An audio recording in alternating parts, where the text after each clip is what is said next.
snake bite কৰিছিলে ডক্টৰৰ ওচৰলৈ আহিলোঁ 12টামান বজাত তাৰপৰা মেডিকেললৈ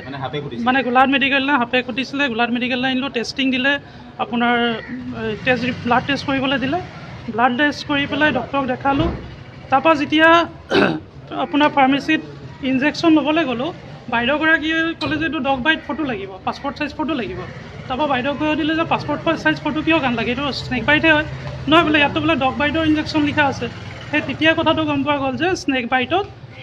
ডগ বাইটৰ ইনজেকশ্যন লিখি দিছে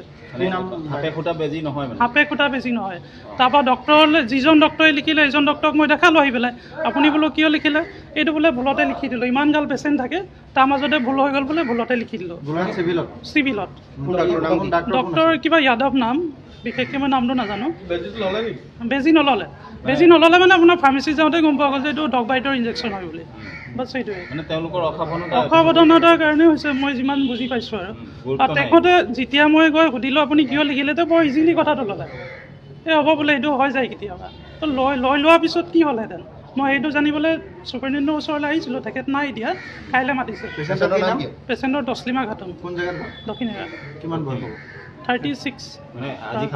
আজি খুলিছিলোঁ 8:30 বজাত সোধাৰ পাছতে গম পালোঁ সোধাৰ পাছত মানে নহয় ফাৰ্মেচি বাইদেউগৰাকীয়ে ক'লে তেওঁ বাইদেউক যদি সোধে বাইদেৱে ভালকৈ কৈ দিব আমি বিশেষ গম নাপাওঁ তেতিয়া দিগদাৰ হ'লহেঁতেন